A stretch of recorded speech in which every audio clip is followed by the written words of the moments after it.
Hello, ladies and gentlemen. Welcome back to another episode of Observation Conversations. My name is Reid. And I'm Jonathan. And today we're joined by two of our very good friends that we've known since middle school. We all went to the same middle school and high school and, play lots of games together. And guys, would you like to introduce yourselves? No. All right, I guess I'll go first then. Hi, I'm Greg. I'm Emmanuel. And Jacob, what are we talking about today? I just want to echo what Reid just said. Thank you guys so much for coming on. We've been talking about wanting to do this episode for a long time. Thrilled to have you guys here. So today, this is part of our continuing E3 2021 wrap-up coverage. And a couple days ago, we did a show talking about who had the best show. But today we wanted to hash out what are the most exciting games, specific titles that are coming out of E3. What are we most excited about, and what are we most looking forward to later this year and next year as well as we go forward. So that's what we're going to do today. We've all got top 5 lists of titles that we're most excited for coming out of this past weekend. And yes, we're going to go through, all 4 of us, read our lists, and then after that we are going to come together and we're going to assemble one joint list, one group list of our collective top 5 picks. So we'll compare what's the same, what's different, and we will hash it out in real time here. So Or die trying. Or die trying. There you go. Or just die regardless. Exactly. Die without trying. We're like the UN here. We're going to try to arrive at a consensus and hopefully start no wars in the process. With that, Emmanuel would like to do the honors and kick us off with your top 5 most anticipated list. Sure. So I'm going to, in order, increasing order of excitingness, starting with Mogus update, Sea of Thieves update, Halo Infinite, Life is Strange remastered and True Colors, and Battlefield 2042. Okay, interesting. What's the reasoning for those picks? I thought we were going to get to that later, man. Yeah. Well, you can give a brief summary if you want. A brief summary. Okay. Yeah. Well, the first couple is, just updates to games that I don't play Among Us, haven't in a while, but it could, revitalize the game, help us get back into it. So that could be fun to try here. They're adding hide and seek and some other things. Mm-hmm. And Sea of Thieves update looking really cool as well. Tons of new features, new enemies and everything like that. As for Halo Infinite, that's seeming really cool with the free-to-play multiplayer is always a plus. And, just being able to get on with the guys and shoot the shit in those classic maps and everything is going to be great. Now, Life is Strange and Battlefield are both really favorite franchises of mine. And they both seem to be coming up with some really cool stuff for these new games that they're coming out with. So I'm just really excited to see what they have to offer and just get back into the series. Yeah, totally. I remember you're the one who actually introduced me to Life is Strange. I played a little bit of the first one, and it was I agree with you that it's really good. So it's cool seeing that they're coming out with new content. For sure. Absolutely. All right, Greg, how about you? How does your top 5 list break down? All right, well, I've got a few honorable mentions just for start. Most of these are just like games that either didn't quite make the cut or are too far out or didn't show like gameplay per se. They were just more like cinematic trailers. Mm-hmm. So that goes to Wonderlands. Obviously, I've always been a big Borderlands guy, so anything new from that vein is always very welcome in my book. Redfall, developed by Arcane, who made Prey and Dishonored. The cinematic trailer that they brought up definitely looks really good. Metroid Dread. I've always been a big fan of Metroidvania-style games, and obviously this goes straight back to the source. And Atomic Heart, which just looks like an absolute acid trip. It does, yeah. Yeah, so going into my actual top 5, at number 5, I've got Slime Rancher 2. Okay. The original Slime Rancher was just really calm and tranquil, one of those games you could really get lost in over time. And adding enough and making another game with a ton of new slimes, more than likely a ton of new features, probably new traversal options. I wouldn't be surprised. New setting, all that good stuff. It's always good to expand upon that, and I definitely look forward to picking that up when it comes out.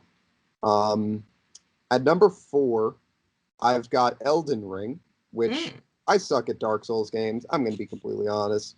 I've never been good at a single FromSoft game, but Elden Ring just looks like such a beautiful game that I don't think I can pass up on it when it comes out. Well, maybe not when it comes out, but definitely down the line at least. Number 3, I don't actually have an individual game, but I went with the Game Pass Day 1 lineup because they've got something like 27 games lined up to be Day 1 on Game Pass, which is just absolutely huge. That's ridiculous. Whether it's existing titles already like Hades, Among Us, or Microsoft Flight Simulator, or upcoming games like 12 Minutes or Back for Blood or The Ascent or anything like that. It's just such a good, it's just a great consumer practice that I really like that Xbox is leaning into. At number 2, I've got Halo Infinite. I've always liked the sort of more arcadey style of combat in shooters, and Black Ops 3 was Call of Duty Black Ops 3 was one of my favorite shooters of all time, and obviously that relied heavily on like jetpack physics and whatnot, and was generally a bit floatier. And obviously Halo is nowhere near Call of Duty. Like they're very separate sort of franchises, but in terms of like the more futuristic theme and sort of floatier combat, like that sort of flow, Halo seems to be providing that, and especially since it's going to be free to play and multiplayer at the very least, I am more than willing to sink some hours into that. Yeah. Mm-hmm. And then at number 1, I have Forza Horizon 5, which the Forza Horizon series it's been one of my favorites since I first picked it up. I think the first one I played was Forza Horizon 2. And it has just been the best racing game that I've ever played. So, and each installment, I mean, there were some features in 4 that were a bit odd in comparison to 3, but I think that 5 looks like it's got a ton of potential. Obviously, on next gen, it looks absolutely stunning, and it's just always one of those games that whenever it comes out, I am on it. Absolutely. Good stuff. Yeah. And how about you, Reid? What's your top 5 looking like? Yeah, so I actually have a top 6 just because I couldn't quite fit them all in. Do an honorable mention. Already bending the rules, Okay, so right? yeah, as all right, I'll do an honorable mention. So for that, I do have to say Elden Ring, which Greg, that was your number 4, I believe. That was my number 4. Yeah, it's it's weird because I've never played the Dark Souls games, but like my brother has, and he's really enjoyed them, and I find the story really interesting. And although this game technically isn't in the same universe, it still has that same kind of gothic dark art style, and the same kind of gameplay, and it just seems really cool. And I actually did get really excited seeing the trailer. So I feel like it would kind of be a shame to not mention it anywhere. But at number 5, I have Rainbow Six Extraction. I don't know if this would really be a popular pick, but since Rainbow Six is so old, but we're all fans of Call of Duty Zombies. We probably even play that more than multiplayer, I would argue. Certainly. And I think Extraction can take a lot of that fun gameplay, but enhance it, just because Rainbow Six is a lot more strategic. And I think it could just be very different. I mean, it's essentially the same genre where you're all fighting hordes of enemies to survive, but just using those putting down barriers and breaking through walls and stuff. I think that could make it a lot more fun and make maps super dynamic. Mm. So that actually excited me a lot. And then for 4, I have Halo Infinite, specifically the multiplayer, just because there's a lot of nostalgia for um, Halo multiplayer and just messing around, and it's free, which is huge. And they're also doing this really nice battle pass system where you pay once and then you have it forever, even if they do different seasons of content. There's also a lot of free content to be unlocked, and it just sounds like they're doing a really good job of saying, "Hey, I know there's a lot of games out here that kind of gouge you for money. We don't want to do that. We're putting a lot of love and support into this game." Mm-hmm. Number 3, Sea of Thieves: A Pirate's Life. I think we all saw that trailer. As soon as it dropped, we had put it in our group chat. Because we've always loved that game, and like the first 2 seasons were just so slow. But this seems so exciting. I mean, 5 new tall tales, all these new enemy types, new cosmetics, new areas of the map. It just seems to have so much potential, and I'm really, really excited for that. Number 2, Battlefield 2042. I see Emmanuel nodding. Join us. Yeah, no, it's because I think we enjoy Call of Duty. We also really enjoyed Warzone because we had that like kind of squad mechanic, and like Call of Duty has some of that fire team stuff, but it's not quite the same. So I think Battlefield is gonna fill that niche of just wanting to have the 4 of us be like in a tight knit squad running around and taking out bad guys as a single unit. Mm-hmm. Also, just the new kind of classes. The class skills seem really, really interesting, especially the grapple hook, which kind of calls back to like Titanfall even. Mm-hmm. So you'll get some of that gameplay in there. But number 1, to nobody's surprise, is Breath of the Wild 2. This is a game I've been waiting for and wanting and anticipating since they released the teaser 2 years ago, and then went completely radio silent since. I love the story of Breath of the Wild 1. Just a gorgeous, beautiful game, great mechanics, great. They built their own physics engine, which was really cool. And I don't know, I'm just really excited for the sequel.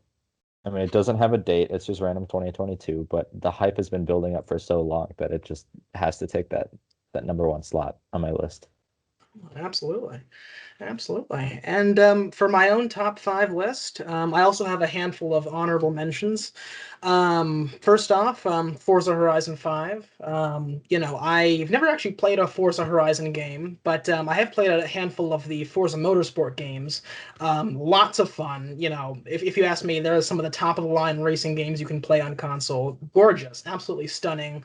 Sound is great, graphics are great. And this one, watching this at the Xbox Showcase a few days ago, I mean, it was, just the visuals were jaw-dropping, how much Gorgeous. detail they were able to capture. So I would be remiss if I didn't at least give that an honorable mention. I've got my eye on that one. Also, Far Cry 6. Even though we didn't get a ton of new footage from E3, we did get a handful of new things, and I am really intrigued by it. It's looking like it's going to be classic open world. Um, you know, you know, take take on the objectives in any multitude of different ways. I'm really interested in it. I mean, it's good to have more just big open world AAA adventure games. I think we don't get we don't get so many of them from year to year, and so Far Cry 6 is looking really good. So I'm looking forward to that. And also Mario Party Superstars, just because Mario Oh yeah. Party, it's the quintessential, I mean, for lack of a better term, party game. I mean, they're just so easy to pick up and play. The whole family can get involved. They're simple, fun. I like that there's going to be 5 new maps. Almost Well, there are every. new maps. Well, yeah, so I guess they're bringing back 5 old maps, but to the Switch, so new to the Switch. and bringing back so many of the old mini games. I think that's going to be a ton of fun. That's probably one that I'll pick up just to play with, friends, family. That's always a good time. But to my top five. So at number five, I have Microsoft Flight Simulator. I don't know I don't know if I've really told you guys that much about this, but I actually am a really big aviation nerd. Like I love over where I live, you have Fort Lauderdale Airport. There's this great little park area right by the north runway called the Backdraft, where you could just you could drive up there and sit in your car and watch the planes take off and land. And I love going up. I love going over there. When my brother's in town, we go over there and just hang out and watch planes. And so many airports have little parks and areas like that. It's just I love that kind of stuff. I'm really a bit of a nerd for it. And I mean, everything I've seen from Microsoft Flight Simulator is just, I mean, it's stunning. I mean, they have truly captured the entire world. And I mean, so many of the cities and landmarks are not just 3D rendered, but beautifully recreated. It really excites me, the idea of you can just, get in a plane and just actually recreate a lot of these iconic flights. And again, it's very much in the same vein as Forza Horizon, just incredible detail. So that's my number five. Definitely encourages me to want to go out and get an Xbox Series X to play that. At number four, I have Halo Infinite. And I just want to echo what the three of you already said. You have that element of nostalgia. I mean, I'm an Xbox owner, as are three out of the four of us, and Halo is a cornerstone. So much for PC Master Race. And Halo is a cornerstone of the Xbox community, and rightfully so. I mean, it's an iconic franchise, and this one is just looking so good. The story is looking fantastic. It's going to be the biggest campaign ever for a Halo story. And as everyone's already mentioned, the multiplayer is, I mean, it's simple, pure fun. It doesn't get much better than that. And it has that element of nostalgia for all of us. So, that was an easy choice for the top five list. At number three, I have Starfield, Bethesda's next big title. It's the first mainline Bethesda game we will have gotten since Fallout 4 in 2015. It's the first new franchise for Bethesda in a decade, and the first totally new series for Bethesda in 2 decades.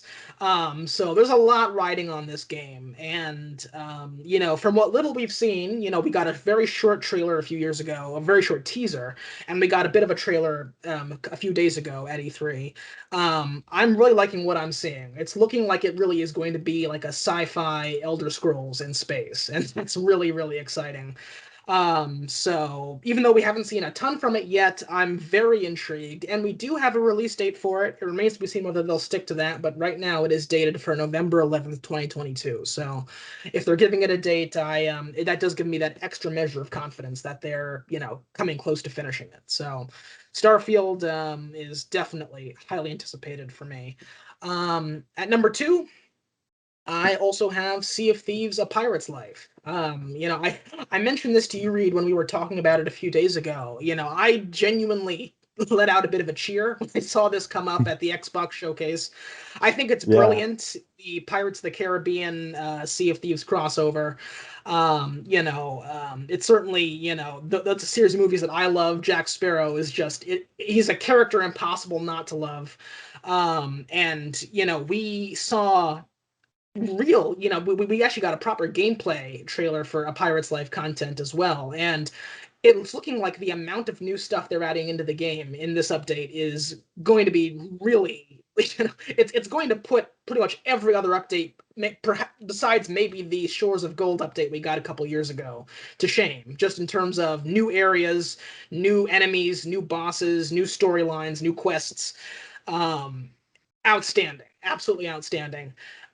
We know what the Kraken actually looks like now, so that's pretty cool.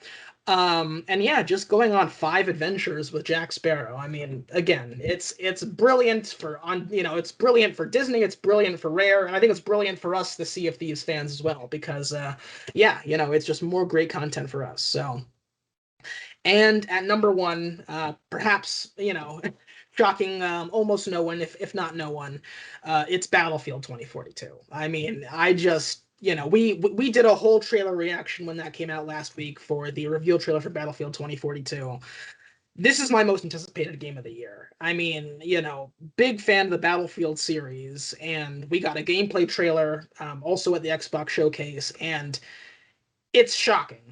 Honestly, it's shocking, but it's not shocking because it feels so surreal to get back to what Battlefield has done so well. It's like, as we talked about during our trailer reaction, it feels like Battlefield's kind of been on ice for half a decade now, but it's coming back, and it's coming back in a really strong way. And I was just my jaw was on the floor watching some of that gameplay footage because it just reminded me of peak Battlefield and just how exciting that is and how thrilling it is and how excited I am to play it with you guys. So, yeah, for me, I had no choice but to put that at number one. So that is my top 5 list. So, with that, let's dive in. Our goal here, if we can achieve it, is to see if we can't come up with a group list. And right off the bat, there's a question I've wanted to ask you guys for a while, and this seems like a decent place just to kick us off. It wasn't featured at E3, of course, so we couldn't bring it up here. But of course, one thing we haven't seen anything from yet is Call of Duty's 2021 entry, I should say. And I was wondering, right now the rumors are that it's going to be another World War II era game.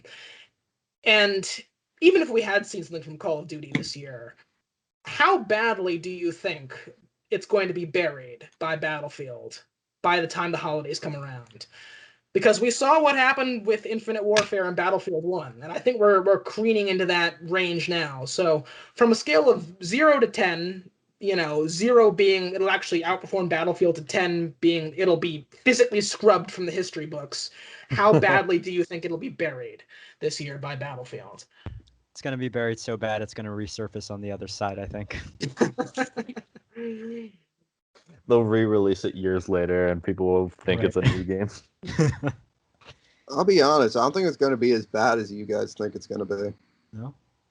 No. I mean, if you compare then to now, the last time that we had this sort of Battlefield versus Call of Duty debate was back when Call of Duty was continuing in the direction of more and more futuristic, finishing off its line of Advanced Warfare, Black Ops 3, Infinite Warfare, which the community was continually getting more and more angry about. And Battlefield was launching Battlefield 1, which essentially was going in the opposite direction that that COD was going in, and that Call of Duty fans actually wanted. Mm-hmm. See, the reason why Infinite Warfare got buried is because Activision stopped listening. That's not the case here. Activision's just kind of going on, and Call of Duty fans are like, yeah, go ahead, keep going. Whereas, like, more so, the state of Call of Duty right now is you've got the Modern Warfare clique and you've got the Cold War clique, where kind of they're separate. In some cases, they only want to play their own game. In some cases, there's a little bit of overlap. In some cases, it's almost console wars level of animosity between the two. But it's not to the point where it's like Call of Duty versus Battlefield. Like, I think that has long since died out, honestly. Like, people have realized there are two different types of games. They're not the same experience by any means, and you don't need to restrict yourself to one or the other. And especially considering that the shoe is effectively on the other foot, with Call of Duty generally on the up and up, and Battlefield having shit the bed with Battlefield 5. It's more so Battlefield is just trying to get back up on top of the hill, as opposed to trying to knock Call of Duty off. Mm-hmm. So I don't think it's going to bury Call of Duty's release at all. Well, one thing I'm curious about, I've only ever owned one Call of Duty game, which is the Cold War, which we have right now. How long is that transition period where people stop playing like last year's game and start playing the new one? Because Cold War still has a really active player base, I don't know how quickly that'll switch over when they announce the new one. It depends on post-launch support once the next game launches, because just about every Call of Duty game, since live series, since a live style of game has been sort of adopted by the games industry, has had some sort of post-launch content. I'd say since around Advanced Warfare. Mhm. So Advanced Warfare, Black Ops 3, Infinite Warfare, so on and so forth. Infinite Warfare was the first one to really kind of die off early. And obviously Advanced Warfare had less just because, it was the first one. Yeah. But every other one, World War II, Black Ops 4, Modern Warfare, and I'm sure Cold War will continue the trend. But they've all gotten a decent amount of content after the next game launches, and usually that's due to the fact that they have alternating studios working on these games. Oh, yeah. These studios can keep sort of building on it as long as they'd like. So I'm not quite sure who is developing the next one. I'm not sure if it's Raven or Sledgehammer or whomever. But it's most likely that Modern Warfare will receive fewer updates come the launch of the next COD, and Cold War will sort of just keep trotting along. Well, maybe not, because now Modern Warfare and Cold War are kind of joined at the hip, but it's not going to be complete and total abandonment. It hasn't been really at any point in COD. That's just the thing with yearly releases. It's like sometimes you don't take to a new COD kindly. Like, I know I didn't take to Black Ops 4 very well. I stuck with World War II and Black Ops 3 up until Modern Warfare came out. So it's really going to come down to how the game is at launch. Yeah, well, you raise a very good point. I mean, as you said, I mean, the last two times we've seen this competition, it's been it's been a tale of two very different scenarios. As you said, with Battlefield 1 and Call of Duty Infinite Warfare, you had a situation where Call of Duty was very much losing luster in the eyes of the in the eyes of many in the first-person shooter community, whereas Battlefield was on the up. The Infinite Warfare reveal trailer is still one of the most disliked videos in YouTube's history. Absolutely.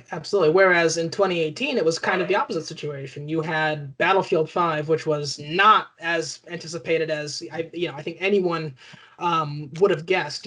Compared to previous entries, that one was a disappointment. Battlefield 5 was so disappointing. I don't even know what time period that took place in. World War II was supposed to be. Okay. Whereas Black Ops 4 was, well, I mean, I don't know if it's regarded as a particularly good Call of Duty, but it wasn't regarded as a particularly bad one. So that was kind of the shoe on the other foot. So you make a very good point. It really does depend. But yes, so I just wanted to ask you guys that question, because I know that's one of the debates that always rages, and I'm sure we're going to get a lot of that this year. But right off the bat, I took a very rough accounting of titles that we, mentioned multiple times across our lists. And there is only one title that all four of us put in our lists, and that is Halo Infinite. So, Halo Infinite. Yeah, so I think that's already right off the bat an easy entrant on our joint top 5. Absolutely. Halo Infinite. So beyond that, and please let me know if I missed any. 3 of us mentioned Battlefield 2042. 3 of us mentioned Sea of Thieves: A Pirate's Life. And 2 people mentioned Elden Ring. Have I missed any? 2 people mentioned Forza Horizon 5. Well, you mentioned it as an honorable mention. Yeah, I think I mentioned Elden Ring as an honorable mention. Ooh. Yeah. There's still a double mention. That actually leaves us with 5 for the list. We have Elden Ring, Battlefield, Forza, Halo, and Sea of Thieves. So if we pick those 5, then it's about ranking them. But Elden and Forza are the least supported. Okay, so how about this? So how about I'll put Battlefield 2042 and then Sea of Thieves, Pirate's Life, Elden I mean, Ring. I'll say this with the rankings, based on how we had it. Elden Ring, Reid, you and I both mentioned it. You had it as an honorable mention. I had it at number 4 at my list. Yep. Jago, you and I both mentioned Forza Horizon 5. You had it as an honorable mention. I had it as number 1. So I would have to say, if we had to rank the two, I would say Forza Horizon 5 likely goes over Elden Ring. Oh, point. yeah, I Good would point. completely agree. Good point. And then so Battlefield 2042, that was my number 1. And was that your number 1 as well, Emmanuel? It was mine as well, yes.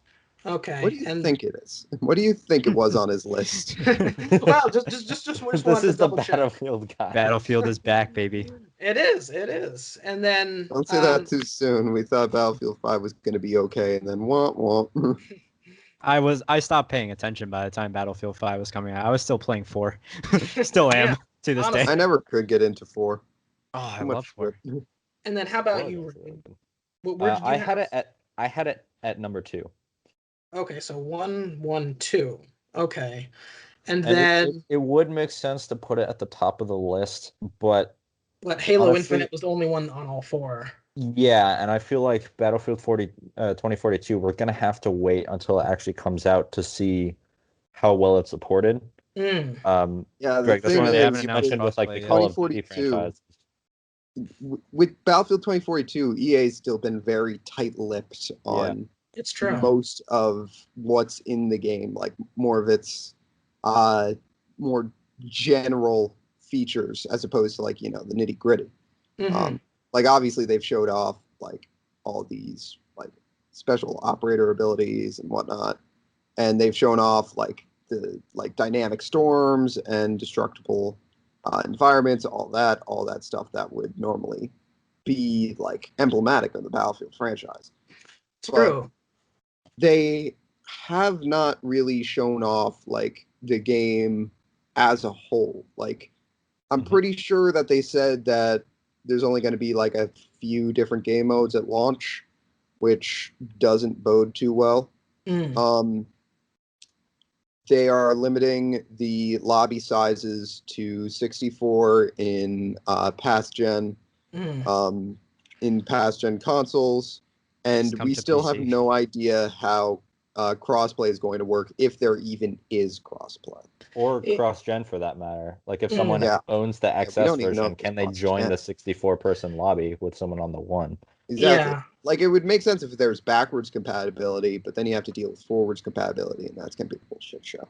Yeah, Yeah. that was one thing I was really disappointed when I heard about, was that they're going to be limiting the player count for, last gen consoles, which I can understand why that might be technically necessary. But I mean, 32 But it versus also 32. sounds like it'd be more of a server issue than a local issue. I mean, unless I'm Well, yeah, well that's and the thing. I'm not as technically inclined, but Yeah, well, that's the thing, is that, I mean, that's, you take Battlefield 1, which is the game that I've played the most of and I own personally. I mean, that's a 5-year-old game, and that's 50v50. So if that's 50v50 5 years ago, I don't know why we can't have at least that for the last gen for 2042. yeah, that's true. So, I was disappointed when I heard that's going to be limited to 32 versus 32, at least at the start for last gen. I suppose it can be some extra enticement to buy the new generation of consoles if you can even get your hands on them. But at the end of the day, as far as EA is concerned, I mean, they're getting your $60 either way. So, it's I'm not sure why they're limiting it, but I was disappointed to hear that. But Yeah. yes, so For those reasons that I mean, I assumed it was going to go at number 2 anyways, but it really cannot go higher than that. yeah, well, that's At the least thing, for is me. that it's hard to argue with Halo Infinite's position, because we all mentioned that, we haven't coordinated or spoken about our list before this episode. This is the first time we're hearing them, and we all independently put Halo on our top 5 list. So that is hard to argue with. So Especially it seems also free is hard to argue with. exactly, Free is hard to and argue Like, with. even if it's Yeah. bad, it's free, so of course we're all going to get it. Yeah, that's the thing, is the ace in the hole is that free multiplayer. I mean, that makes a world of difference. Yeah, that is very, very hard to argue with. especially when the primary competition is an EA game. It's doubly hard to deal with, to argue with. So it seems like Halo Infinite's position might be rather secure. So we'll keep that at number one. Does anyone want to make a case for putting A Pirate's Life above Battlefield 2042, or keep it where it is? Nah. I'd actually make the the thing case. is, Pirate's Life is an update to an already existing game. Battlefield 2042 is an entirely new game. Sure, Pirate's Life is going to add a ton of new content to Sea of Thieves. Essentially, it's the biggest update that they've ever had, it seems. At least in terms of what it's adding, because I mean, the Shores of Gold update, yes, added Tall Tales, but in comparison, Pirate's Life is going to be adding all new factions of enemies, a bunch of new Tall Tales, plenty of new characters, and even it appears new boss fights. Yeah, and actual boss fights, not the half-assed pirate lords that you see in Gold. Yeah, the frickin' Flying Dutchman. I mean, it's gonna be awesome. Yeah, and we don't know what Battlefield is really going to entail because we just don't know enough. I think we know more about Sea of Thieves: A Pirate's Life. I say innocent until proven guilty. This is coming from the guy who didn't put either of them on his list. I think that having a whole new game as opposed to an update to an existing one, I think you're going to get more out of the whole new game, regardless of if you know exactly what's coming out or not. And that's a good point, and that's a point I'm inclined to agree with. I am inclined to prioritize an entirely new title over an update, albeit a huge update to an existing title. So I am inclined to agree with you. I will say it's hard to divorce emotion from it because, we're all very excited for A Pirate's Life and it's coming out so soon. So, we're all looking forward to it, and it's hard to divorce that perspective from, the sober creation of this list. But at the end of the day, we'll play through A Pirate's Life and we'll have a great time with it, I'm sure. But we'll still be hyped for Battlefield. That's the thing, is that, that's not going to tide you over for months on end or years even. Whereas Battlefield, that's a game I suspect it's only going to get better with age. And, you'll still be able to have a lot of fun with that years after the fact.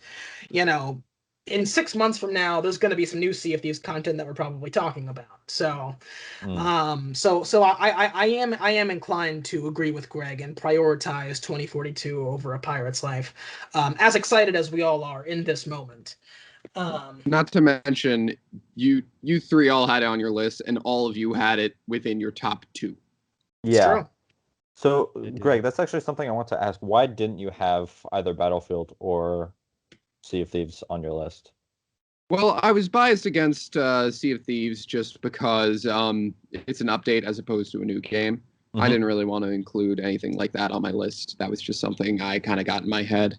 Yeah. And then with Battlefield 2042, the main reasoning behind it is, and Emmanuel, you're going to hate me for saying this, but it's because it looks so much like Battlefield 4. Battlefield 4, I could not get That was a weird noise. I could not get into Battlefield 4 no matter how hard I tried. Maybe it was because I got into it after all the DLC had released, and there was just so much in it. But I found Battlefield 4 to be a completely overstuffed game by the time that I got to it. For somebody who was playing it since launch or roughly launch, I'm sure it felt great because you just got a constant drip feed of more and more content over time. But from somebody who jumped in late, there was just too much, and I kind of have that sort of taste in my mouth and a lot more apprehension when it comes to Battlefield 2042. I mean, personally, I don't think there's such a thing as too much Battlefield. But we can agree to disagree there. But would you be more inclined to jump in on day one so you kind of avoid that overstuffed feeling? Absolutely. I mean, I have not passed up on a Battlefield game since Hardline. Admittedly, I got 4 after Hardline. But it's just I'm a bit apprehensive because, 4 I wasn't too big of a fan of. 5, the most recent game, was bad. Mm-hmm. So like kind of keeping those two in consideration, like a game I am not too particularly fond of, and the most recent installment in the franchise being mediocre at best, it kind of gives me pause. I'm still hyped for it, but not as hyped as I am for a handful of other games. Yeah, gotcha. And that's very fair. I mean, it is. It's as I think hyped as the whole community is for the return to form for Battlefield. We shouldn't wear the rose tinted glasses and forget how much of a disappointment Battlefield 5 was. I mean, there's a good reason why that game flopped, at least in comparison to its predecessors. So I think it's good and healthy to have that skepticism. So yes, where we stand right now, we have Halo Infinite number 1, Battlefield 2042 number 2, Sea of Thieves: A Pirate's Life number 3, Forza Horizon 5 number 4, and Elden Ring number 5. So that's where things stand right now, and this is kind of seems like a natural opportunity to bring up something else that you actually mentioned in your list, Greg, and I think this is a very important point. 1, 2, 3 of our 3/5 of our list are games that are available directly through Game Pass immediately. Day one launches on Game Pass or already on Game Pass. And we talked about this a little bit during our best show discussion, Reid. But Mm-hmm. Game Pass, the way that the approach that it's taking to a subscription model to a huge catalog of games is really, I mean, it's groundbreaking. I even said it a few days ago. It truly has the potential to change the way we consume games. To become a true Netflix of gaming. Microsoft, they purchased a lot of different studios. Bethesda being the jewel in that crown. And when they first were making a lot of those moves, people were worried, are these just going to become, new nameless, faceless drones for Microsoft? I mean, are these studios going to be able to retain their identity?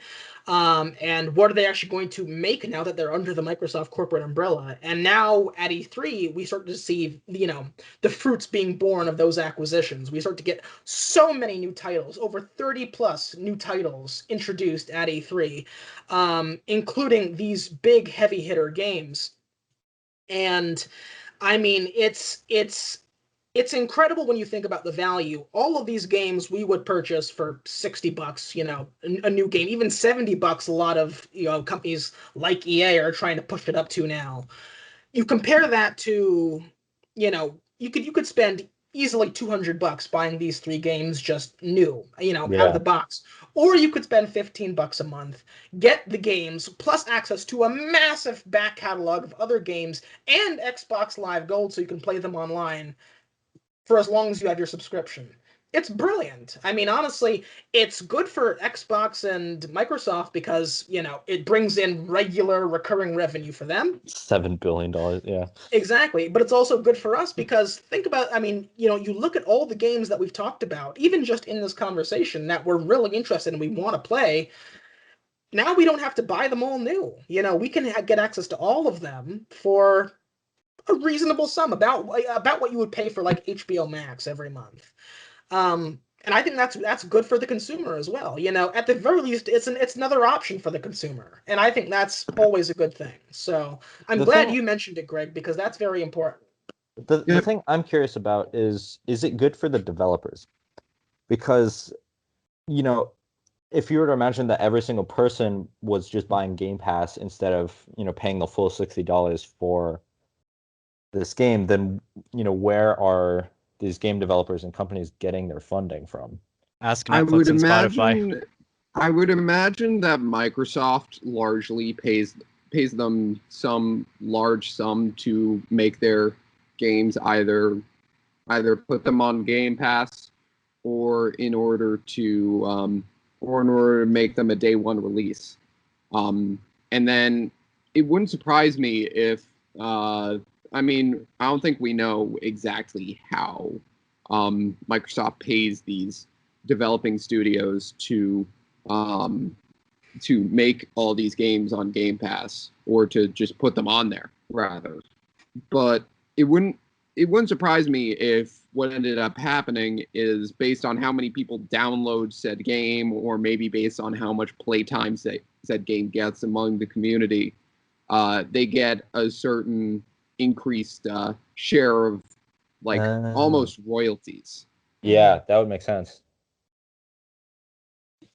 Yes, So indeed. that's just how I see it. But I mean, Yeah. again, we don't have any definitive answer on that. That is Absolutely. the Spotify model. Artists get paid per stream. I mean, it's a pittance per stream, but it is, that's their model, and then we get charged the subscription basis. So it's probably going to be a similar strategy. Absolutely. And you have to remember as well that a lot of these titles that they announced, I mean, these are Xbox Game Studios titles. So Microsoft is still calling the shots no matter what. They would decide the revenue breakdown if it's a $60 new purchase, or, how they break it down for Game Pass. So at the end of the day, Microsoft is still in the driver's seat. But I'm sure there's some kind of, just as you guys were describing, I'm sure there's some kind of special, compensation package that they put together for these studios, because a subscription model is very different than, just buying the game. Just as we saw with what happened with iTunes, and how that kind of faded away as everyone went to streaming. So the music industry had to pretty much rebuild its entire payment structure to accommodate that. So there's two really funny consequences or things I want to bring up, I guess. One, in relation to the streaming model, does anyone remember GameFly? Yep. Yeah. Because Netflix got its start just emailing or mailing movies, like hard DVDs, and then they eventually set up their platform.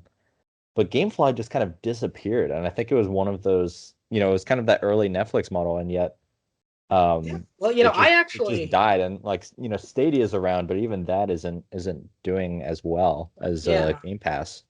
Yeah, well, I actually know people that still use GameFly, and they say it's still a good value. So I know that it's still a thing. At least it hasn't died completely. But the problem with Stadia, and that's a very good example that I'm glad you brought up, because Stadia tried to do a similar kind of thing, but Stadia had two big problems. The first is that its launch catalog was paltry, and the catalog is still really not good. I mean, it's the titles that you can get through Stadia without having to pay an extra fee is really quite limited. And also, when it comes to the brilliance of Game Pass is you're still downloading the games locally on your system. You're not streaming the games to your system.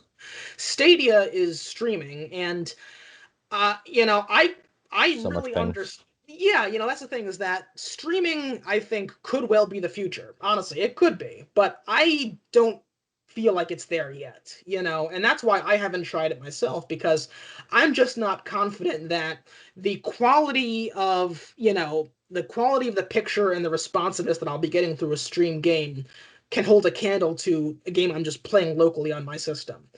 And I think until you can instill that confidence, it's just not going to be there. Yeah. So I think that's really why Stadia was kind of dead on arrival, because, that's a very tough hurdle to overcome. I think a lot of people didn't trust it for that reason, and it just kind of flopped. Yeah, especially in that multiplayer context, because, reaction time is super important, and if your connection is inhibited, then you really suffer. And with Stadia, since you're streaming, it's essentially double the ping. Yeah. That has to go from, Stadia servers to your system to game servers back to your system back to Stadia. It's a mess. Yeah. Yeah, it just doesn't work. Yeah, I mean, I can only imagine a game that requires a fast response time, like a Call of Duty or a Battlefield. I mean, going through that process for every action, just as you said, I mean, it's sounds like a nightmare, honestly. So yeah, I think that streaming, has a bright future, and I think that what Xbox is doing with their Project X Cloud is promising, but I don't think that technology is there yet. Yeah. I mean, it's just, there's only so much you can do on a regular person's broadband connection just in their house, So yeah, I just don't think it's there yet. How did you guys feel about the fact that Sony and PlayStation just didn't make an appearance this year? Yeah. I mean, so Sony and PlayStation have been doing their sort of state of play events over the last handful of months. So it's like they've been constantly doing their own little reveals throughout the year on a more regular basis than E3. So it's not like they were like hiding anything, but more so, I feel like Sony is just kind of sitting on the sidelines, kind of trying to rely on what they've already got. Like they had Ratchet and Clank come out like less than a week ago, so they had that as a fairly big piece. I am not quite sure what is upcoming on Sony's list, but sure they've got at least one other like major release coming in the next handful of weeks, if not the next couple months. So Sony didn't really have any skin in the game to really show off. Like they've kind of already gone over what they've wanted to go over. So yeah. Yeah, here's my take on it, and we talked about this a little bit in our best show episode. I think Sony really did themselves a grave disservice by sitting out of E3 this year. And I get that, they're doing their own thing with their states of play, and they skipped E3 2019, and it's looking like this is what they're going to be doing going forward. They're not going to be a part of it, but you know, by not showing up in any capacity, what they did is essentially they let the competition completely set the agenda. Xbox and Bethesda, in their joint showcase, but also even Ubisoft and Nintendo. Nintendo has their directs, which are very much like the PlayStation States of Play. It's a part of E3, but it's just essentially a stream of trailers. PlayStation could have just done that and have that be on the last day of E3 or just, a few days later, a few days earlier. But by not showing up at all and not even being close to the proximity of E3, they've let their competition set the agenda. Because look at what Xbox and Bethesda did during their showcase. They announced 30 new titles, all these big new heavy hitters. I mean, it's great production quality, great showcase. I mean, Starfield, Forza, Halo, the list goes on, and Redfall, the list goes on and on and on. And silence from the Sony camp. The fact of the matter is that right now, what these two companies want, Microsoft and Sony, their number one priority is pushing consoles. Sony's got their PlayStation 5, Microsoft has the Xbox Series X and S. They want to get their new consoles into homes as quickly as possible, and they want their console to be the kind of benchmark console of the generation. And if you're someone who's interested in games and you're watching what's going on at E3, you're much more excited and inclined to want to pursue an Xbox than a PlayStation, because look at all this exciting stuff that's coming out for Xbox, and look at Game Pass. You can get all this day and date, day one for $15 a month. Here's what we're offering you. Here's what we're bringing to the table, and crickets from PlayStation. And so I think that at the end of the day, I mean, it's not going to be crippling to Sony, obviously. The PS5 will still do very well. It may even still win this console generation. But after this week, it's hard to argue that they didn't shoot themselves in the foot by not showing up, because now it's Microsoft in the driver's seat, and they are going 120 miles an hour down the highway, not looking back. So, yeah, I think they did themselves a real disservice there. Which is really interesting, because when the new generation of consoles first launched, as much as the console wars and the idea of console wars is kind of dying out, it seems a lot of people were still in favor of the PS5. It seemed like that had been the winning console. Yeah. And yet, now I think after E3 and all the games that are coming to Game Pass, I mean, just Game Pass itself as a platform is really going to turn the tides, and the Netflix of games. Yeah, I remember like a couple of weeks ago. I think you were talking to me and you're saying, yeah, the Xbox One is great, but it only has a few years left. Who knows? And I'm thinking about maybe even jumping a ship to PlayStation. Mm. With a Um, heavy heart. With a heavy heart. yeah, I of course, take no but joy in considering joining the dark side, but I did consider it. hey, at least you're not a PC player. Um, Hey, um, PC and Xbox technically get along better than yeah, PlayStation Yeah. and Xbox. so Definitely. that's another thing. But after kind of all this announcement and Game Pass, and you were like, no, Xbox, I need to stick with that because that's just kind of the better model. Yeah. And that too, the fact that you can play games on Xbox and PC, you own At it the on end of the both day, we're all simps versions. for Microsoft. Yeah, like that's huge. Yeah. I mean, the value proposition is crazy because right now, again, PlayStation doesn't really have a response to Game Pass. I really do think that stuff like Game Pass and offering like that is going to be a difference maker this generation. I mean, it's just really hard to argue with. Look at all of these super high quality AAA games you can get for $15 a month plus the online service versus, still paying $60 a pop per title. I mean, I think that's going to be a really big difference maker. So, yeah, right now, certainly Microsoft is winning the value proposition argument. Um, I think it's, and Microsoft really needed this showcase to turn the tide for them because it's true, before this week, the PS5 seemed like it was going to walk away with at least the very beginning of this console generation. There was a huge craze for it last year. You couldn't find a PS5, if you camped out 24/7. They were just impossible to come by. Even though there was very few games at launch. You had Spider-Man Miles Morales and a Hmm. bunch of remastered stuff, and that was it. You know, but despite that, the consensus was the PS5 is going to be the system to beat. But right now, Microsoft, they needed to really bring something big to turn the tide, and I think they've done that here. I really do, or at least put themselves back in the fight. I think it's going to be close. I really do.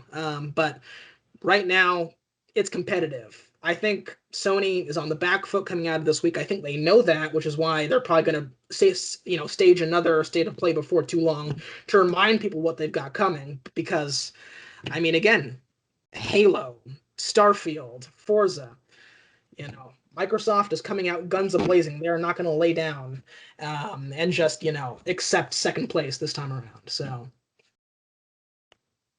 I mean, hell, even when you think about the games they're putting on Game Pass on day one, it's not even necessarily exclusives. I mean, hell, you look at MLB The Show a couple months back. MLB The Show is a PlayStation Studios game. They had it day one on Game Pass. It's yeah. ridiculous. And honestly, this is purely speculative, but do you know where I've always kind of assumed that where this is going, the true future of the console wars? I truly believe that this generation of Xbox consoles, the Series X, the Series S, maybe it won't be the last generation of Microsoft consoles, but they will be among the last. I truly believe that Microsoft is now pivoting away from hardware and into dominating the software side of things. And Game Pass is the Death Star of that. Because as you mentioned, a lot of these exclusives already are not strictly exclusives. They're on Xboxes and they're on PCs. And with xCloud, they can be on your phone, they can be anywhere. So, you know, for right now, the Xbox is still a very important part of the Xbox strategy. But I think that in 10 years, Xbox won't even strictly mean hardware anymore. I think Xbox will just become a brand. It will become the thing that exists above the umbrella of Game Pass, and it's where you go to play Microsoft exclusive games that you can play on a console, on your computer, wherever the hell you want. And whereas I think Sony is going to stay on the traditionalist hardware route. That's where I think this is going. I think Microsoft is pivoting away from hardware into software, whereas Sony will stay the course and just put out a new console every 5 years. I mean, So I don't if see Microsoft stopping making consoles anytime soon or Not anytime soon, ever. but but give it like 10 years, and I think we're starting to see the very beginning of that pivot, the very beginning, and it will become more and more so as time goes on. Yeah, I mean, I definitely get what you're saying in terms of how much of a component is going to play into their strategy overall. I just feel like if they were to just not make an Xbox, and there were a PlayStation 10 or whatever, it would kind of be the same thing as Sony did by not going to E3 that you were saying, at least show up in a different sense where you just show up with your console on the market. Because even if you have your Xbox software and your Game Pass and all that, you're still going to need somewhere to play it on. And a lot of people just prefer to play on consoles, as you guys are testament to. Yeah. So, if the option is between PC and PS5, that's a lot different between PC, Xbox, and PS5, Yeah. And that's the other component of my little theory, is that it's not just that there won't be Xboxes anymore and it will just be PlayStations and, Nintendo hardware. I think that you are going to see another company step up and try to fill that void. And, it's been rumored for a long time, a really long time, that Apple has been wanting to get into making gaming hardware and a gaming console. I mean, I'm just saying, if Xbox stops being as much of a hardware player, I think you're going to see another one of these big companies step up and try to fill the void. And I mean, you look at an Apple, you look at an Amazon. These are companies that I could definitely see trying to make a console. So, I mean, even KFC made a console.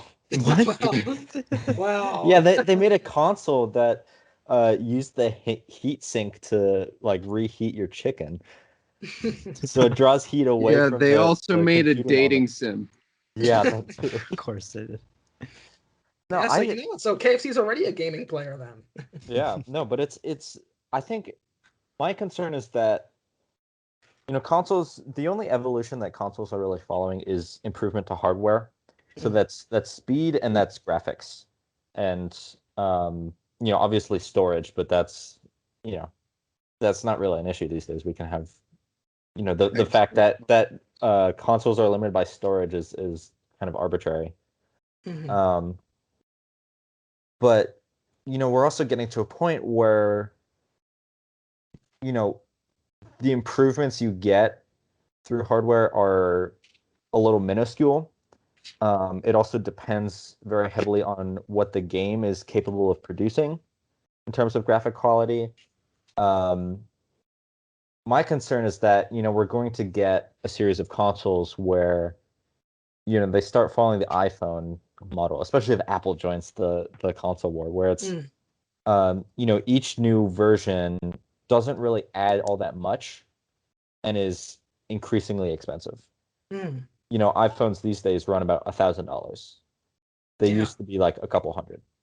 That's crazy. Definitely diminishing returns on that. And so getting a console for $1,000 is absurd. And especially if what you're getting out of it is only kind of better graphics and faster speeds, and even speed is like dependent on your own reaction time and processing time, and your television for that matter. Absolutely. So I have a question for you, Emmanuel, because you are the one person here who's predominantly a PC gamer. And I know we give you a lot of crap for it, but I really do want to get your perspective here, because we're having this conversation about console wars, but obviously it doesn't apply to you. I mean, you play all your games on PC, and so I'm wondering, how do you kind of prioritize this value proposition? As someone who plays most of his games on Steam and the Epic Store, what's your take on Game Pass and some of these different offerings?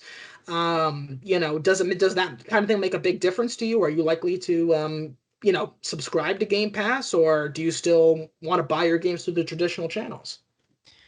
I mean, as far as is Game Pass even available on PC on the Microsoft Store, or is that just it is? for... Yeah.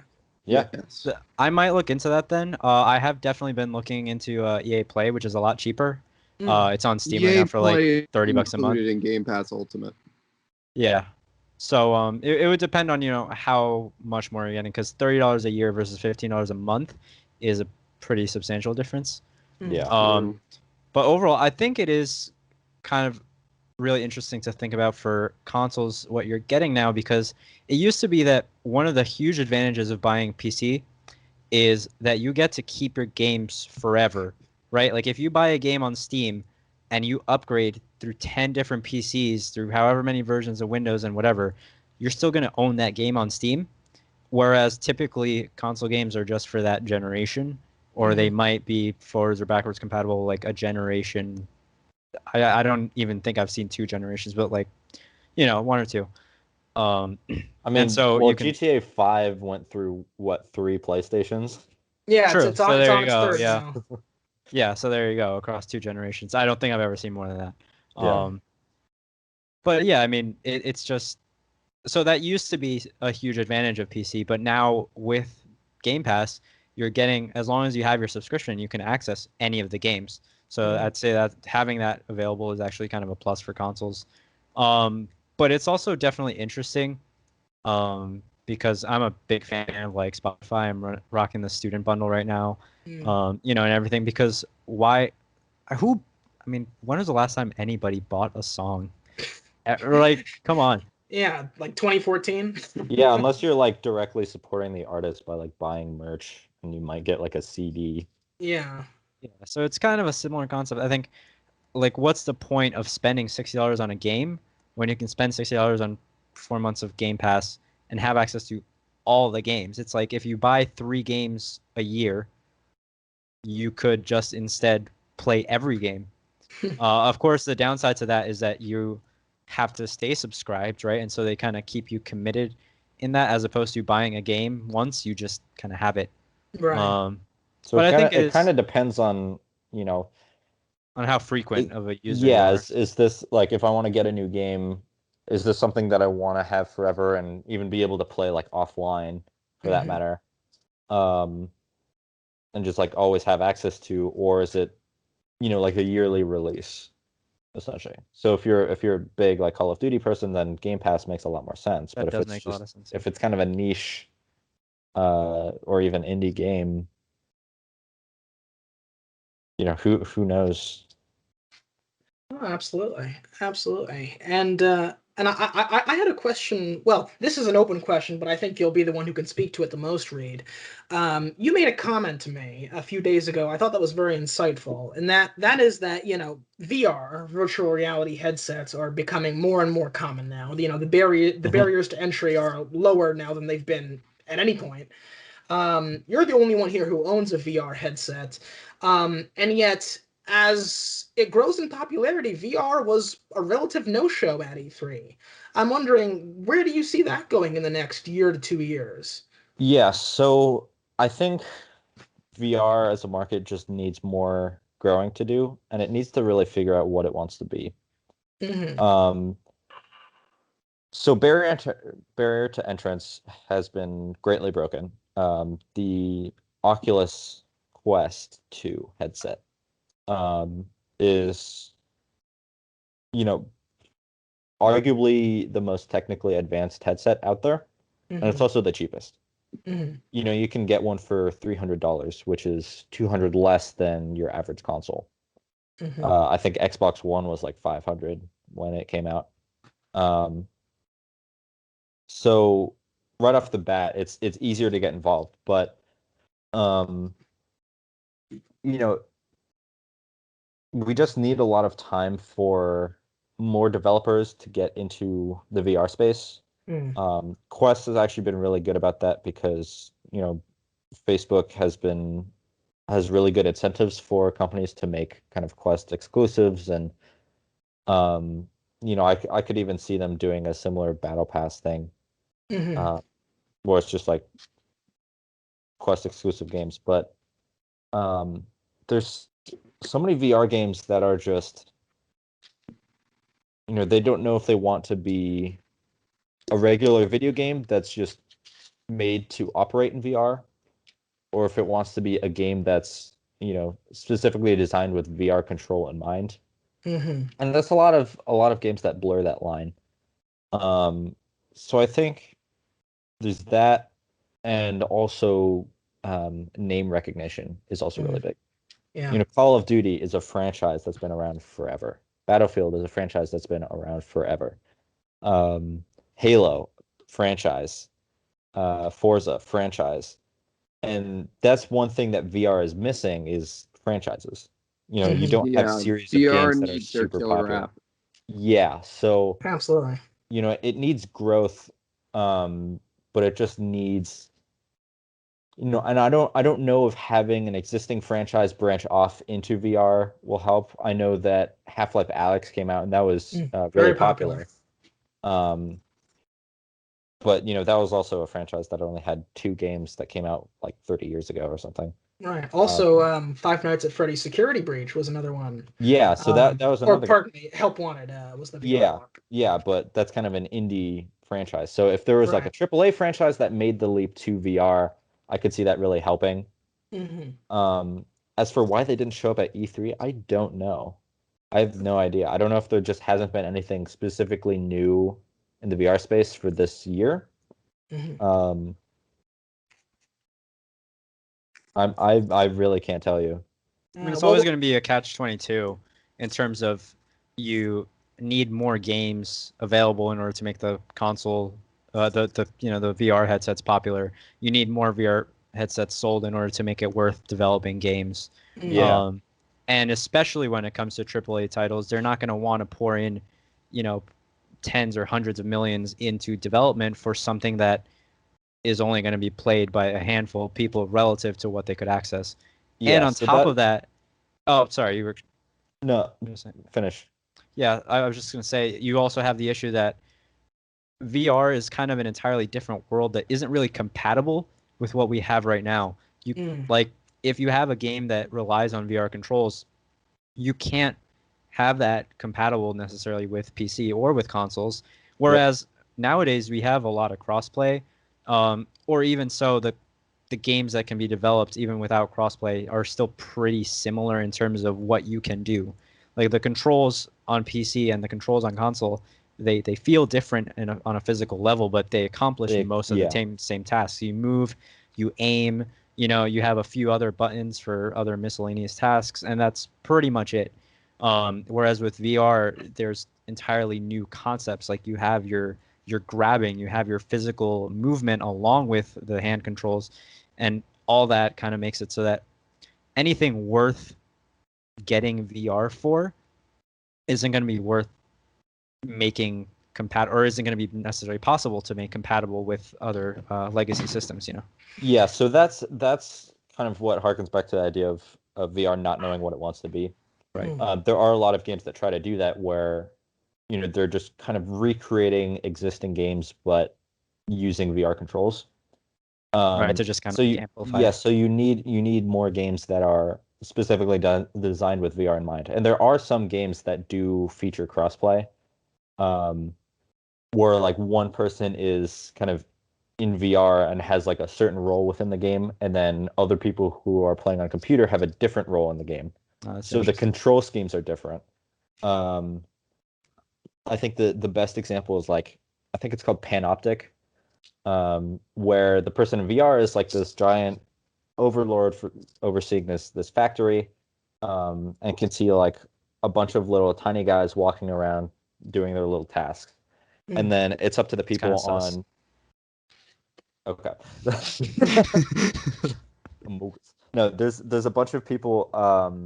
The people on computer are trying to blend in with the crowd and kind of disable different systems. So that kind of has 2 different roles within the game. So that's designed specifically for computer versus VR. And as for development, you're right. It's basically it's not worth for the game developers, the game companies, to try to develop a game on a system that isn't really popular yet. And that's why kind of you need that incentive source from, in this case, like Facebook, to pay developers to develop these games themselves. So it's an interesting market problem. It's an interesting kind of gameplay problem. I do believe it will take off given enough time, but the biggest thing is it just needs critical mass, really. Yeah. Yeah, absolutely. Because I was thinking, I mean, all of what we've been talking about so far always comes back to this term value proposition. And at the end of the day, if I had $500 to spend right now, I'm very eager to get into VR. I'd like First of to own a all, VR lucky. headset. Well, yeah, I mean, I'm just, I'm Count saying your blessings. That's if $500 fell from the heavens right now, and that's money I could spend on whatever I wanted, right? As eager as I am to get into VR, as much as I'd like to own a VR headset myself, I would take that $500 and I would spend it on an Xbox Series X before I would spend it on a VR headset. Just But because. then you wouldn't have money for games. Well, yeah. Well, true. hey, Yeah, gotta start I somewhere, would spend right? it on Game Pass. I just, use the $500 to get however many years of Game Pass personally. Right. Yeah. Well, just for the sake of the example, I'm just saying, if the money just materialized right now, and if I had to pick one, Yeah. it's at the end of the day, just as you were saying, I know what I'm getting, and I know that I'm gonna like what I'm getting with a new system. I know that the system's gonna be with me for the next better part of a decade. Whereas with VR, as much as it is taking off, I just don't know that there's enough for me yet to purchase the system and purchase Yeah. those few games that I'm interested in.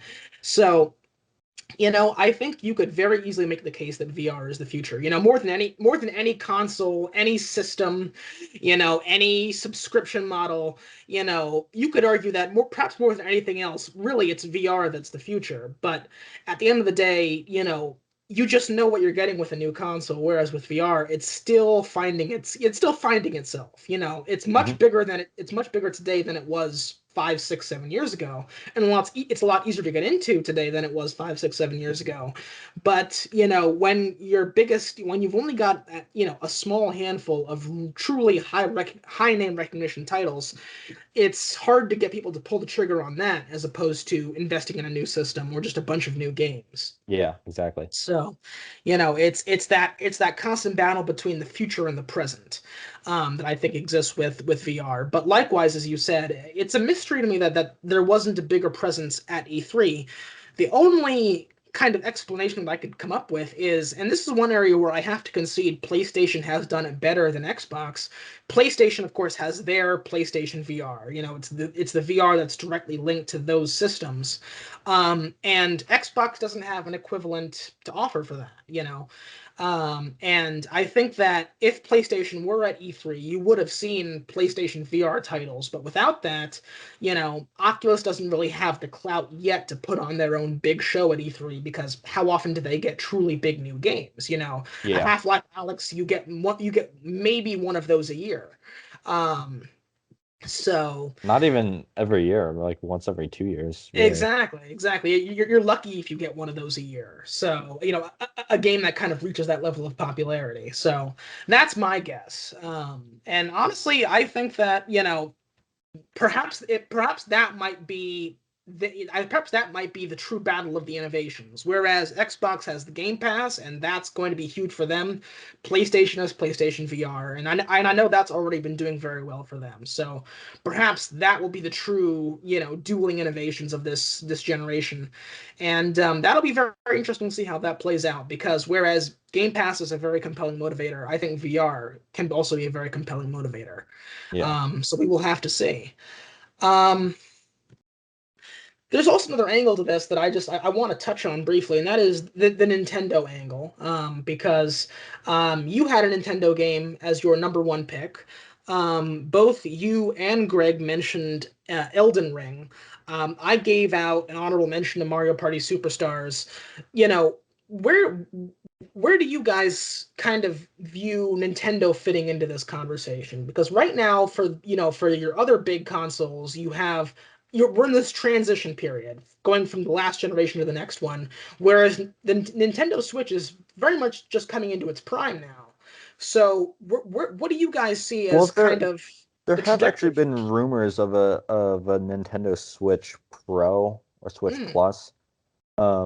These were just leaked rumors, and obviously, we didn't hear anything at E3, but it has been a few years since the Switch just dropped, and we don't, we got the Switch Lite, but that wasn't really anything new. That was just kind of a cheaper version of the system. mm, Um, we don't know what they're gonna do next, but they will come out with something. yeah. Um, But for me, it's just, Nintendo is really its own brand, and it's kind of its own separate entity. And I think the big thing with that is just the style of games that they produce. Yeah. Mario Party is very different from Battlefield. Right. Yeah. No, it's very family oriented. That's the Nintendo's main thing. It's just kind of a different market in my mind. Yeah. Yeah. It's very family oriented. It's definitely a lot more. It's definitely a lot more geared towards those childhood nostalgia franchises, your Zeldas, your Marios, all those different Or things. at least it had been. I mean, they're including more games onto their system now, especially like Dark Souls is definitely not a family game. Yeah, no. I don't know. I Depends mean, on the family. it's just I don't know. How do you guys feel about it? Because to me, it just feels kind of like a separate entity that isn't competing for that console space or those specific Yeah, games to I on their mean, platform. the thing with Nintendo is they are they're basically the only one of the big three console brands to have not only have a ton of their own IPs, but have a long history with said IPs and be super highly protective of them. Like, obviously every system has like their own flagship franchises. Like, for example, Xbox has like Halo and Gears of War and stuff like that. Sony and the PlayStation have Ratchet and Clank. They have God of War. They have Spider-Man now. Uncharted, yeah. The list goes on. But the thing is, since Nintendo caters to a much younger crowd, like, you've got to keep in mind, with all of the franchises that we just named, none of them go below T outside of Nintendo. Like, the closest to going below that are Ratchet and Clank and Spider-Man. So, yeah, Nintendo really caters much more to the family aspect. They've always been ones to go after gimmicks whenever they could, especially since the Wii generation. Like, they've been really into motion controls. Then they tried with the big-ass tablet for the Wii U. And then they combined the Wii and the Wii U into the Switch, essentially. So, like, they've always been one for being a lot more niche in terms of what they want to do, and they tend to just cling to what they have. Not to mention they've put Mario into just about every conceivable genre of game. So, yeah. They just announced a new one, the Golf Superstars one. And Mario Rabbids. They've done Mario Golf before. It's just this is the first one in like a decade. Right. I mean, really, Nintendo is the only like legacy company or brands. Pretty much. I mean, out of the original console wars back in like the 80s and 90s between Nintendo, Sega, and Atari, obviously Nintendo came out on top. Yep. And then you had Xbox and PlayStation come out, and Nintendo's like still they've kicking. just been going at each other, and Nintendo's just kind of been cheering on the sidelines, doing their own thing. Yeah. They're off in their own world, but that's fine because they occupy their niche and they occupy it very well. They have their a long list of as you said, iconic franchises that go way back. Kirby, Star Fox, Mario, Zelda, Metroid, and the list goes on and on and on. And they occupy their own space, they occupy their own world, and they are part of the console competition, but also they're not, because at the end of the day, the demographic they're pursuing is not the same as the Xbox and the PlayStation demographic per se. Yeah. And so, I think it suits them very well. And I mean, you can't help but laugh. I mean, looking back at that history you just mentioned, I mean, as you said, I mean, it used to be Nintendo, Sega, and Atari. I mean, Atari is just completely ceased to exist, and Sega has just become Nintendo's plaything now. So it's clear that Nintendo was the was the victor there. So Yeah, I think that, Nintendo had a really good show. I think that there's a lot to look forward to if you're a big Nintendo fan coming out of E3. Absolutely. And I mean, yeah, I mean, I know, we've already talked about this, Reid. I mean, you're a huge proponent of Breath of the Wild 2. That's going to be their next really, flagship title. Yeah. Um, I mean, that's going to be huge. That's going to be a huge release next year. yeah, like Breath of the Wild 1 was like 10 out of 10 across the board. It got a huge number of people Oh yeah. interested in getting the Switch just for that game. Hmm. Like it even brought in a bunch of people who weren't familiar with the Legend of Zelda franchise. Absolutely. Just because as a standalone game, it was really good too. And I think that's one of the biggest benefits of Nintendo is that it's always such high quality. Hmm.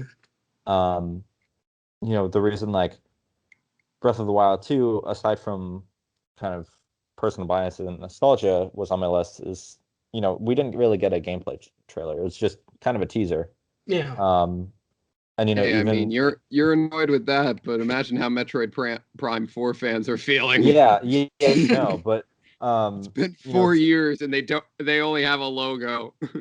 yeah, and like 2 years ago we had the first Breath of the Wild 2 teaser, and I've been kind of clinging onto that for those 2 years.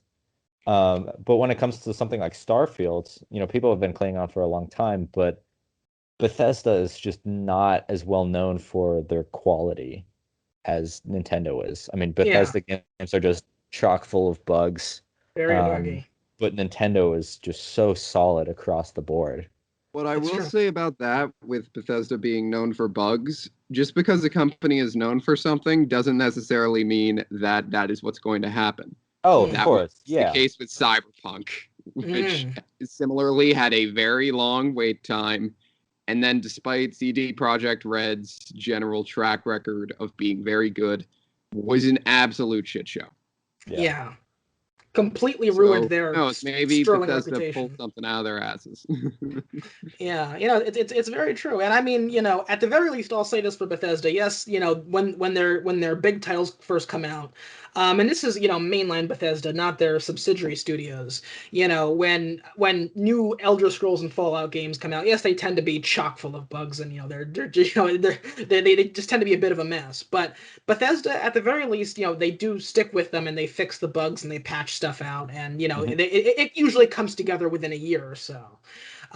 So I will say that I will say that for them. Um, Something I wanted to circle back to with you, Greg. Speaking of Bethesda, you mentioned Redfall on your list, on your top five Yes. list. And I was tempted to give them an honorable mention. The only reason I didn't was because we haven't seen really much of anything in terms of, we got a cinematic trailer, which was very Yeah, cool. Redfall is very well out there. Yeah, no, it's really cool cinematic trailer. I just wasn't sure if I'd seen quite enough to put it on my list, but I must say that was a great trailer. I mean, I think that Yes. Bethesda, made a very smart choice having that bookend the Xbox show, because that's looking I really mean, cool. the reason why I put it on my list is because I just had such a good time playing Dishonored 2 Hmm. that like anything remaining, like I have to like give it a look. Yeah, yeah, it's that's looking really cool. I mean, I love it because not only does it, it seems like it's going to be very eclectic, and you've got, this squad, and they all seem to have their own magical ability, but also fighting vampires in a very kind of action packed, story. Is just really unique and different to me. I mean, obviously Mhm. we've had zombies, we've had aliens, we've had robots, but vampires, that's not as common, and I mean, just all the cool gameplay stuff you can do around how do you kill vampires, is really interesting to me. So I'm really looking forward to that, and I'm glad you mentioned that as well, because that's one that's definitely got my attention. Yeah. Yeah, like whenever it decides to come out, whether it gets delayed or it's probably going to get delayed, Hmm. but whenever it eventually comes out, like it's definitely going to be up near the top of my list. Absolutely, absolutely. Yes, indeed. So, to recap, just to review where we stand on our list, lest we forget the original conceit of this episode was to create a list, which we did within the first 15 minutes. So good on us. We have at number 1 Halo Infinite, the only one that all 4 of us put on our independent lists, followed by Battlefield 2042 at number 2, followed by number 3 Sea of Thieves: A Pirate's Life Update, number 4 Forza Horizon 5, and number 5 Elden Ring on the Nintendo Switch. It's incredible. Do we have any challenges for that? I feel weird including Elden Ring, considering like, it was only an honorable mention for me. I haven't played the series. Greg, you've played like a couple Dark Souls games. I don't know. I mean, is there anything else that we want to like?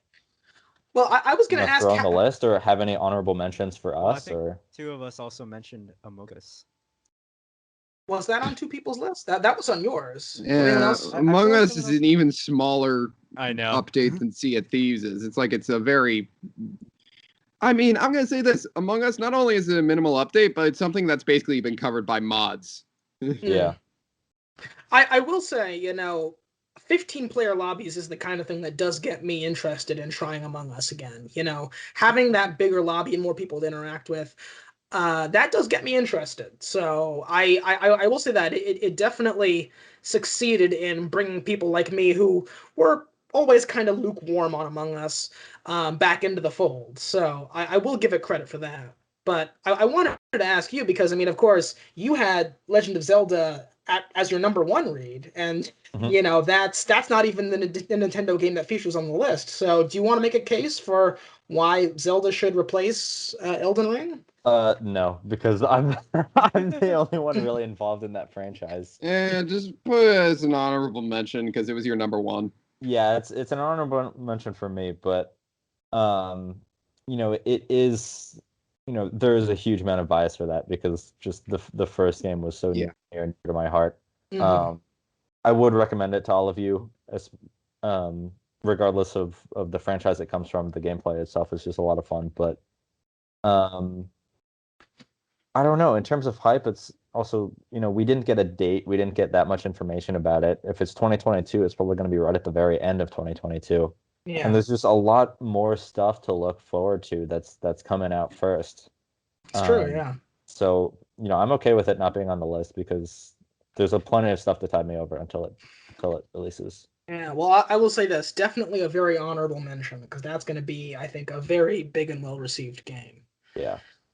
Well, gentlemen, it seems we've done it. We've done our jobs perhaps too well, because the winner of E3, Halo Infinite. Who knew? Yeah, well, I think first in the broader sense, Xbox Bethesda had the best show, and then and our most anticipated game coming out of E3 2021 is Halo Infinite, so which we will all be able to play at least the multiplayer for free on day 1. Yep. So very exciting stuff. Very exciting stuff. Well, is there anything else anybody wants to mention as we wrap up here? I got nothing. Thoughts, I'm comments, just excited arguments, to play. Equal time. Indeed. We're gonna have a lot of fun. Can't wait for all of these. I mean, and we talked about it in our best show episode. I mean, isn't it just so exciting to feel like gaming is back? I mean, it was such a down year last year. And you could argue the last 2 years even. Before the pandemic, 2019 was not exactly a gangbusters year. So it's so exciting to have all these titles to look forward to again, including, I mean, just stuff that appeals to us personally so much, like Halo, like Sea of Thieves, like Battlefield. I mean, it's phenomenal. It's a great feeling to just feel like gaming is back, and I'm just excited. I'm just excited. Well, if nobody has any further comment, I just want to say it has been an absolute pleasure having you guys on the show. What we're calling Observations with Friends. This is our first episode, first of many, we hope, because it's a blast to have you guys, and the more the merrier. So thank you both for just being here with us, and yes, we will do this again. Yeah, thank you guys for contributing and giving your time, and thank you to everyone out there who's listening and supporting the channel. Give a like, subscribe, drop a comment. whatever you want to do, we really appreciate it. And Absolutely. Don't forget to hit that notification bell.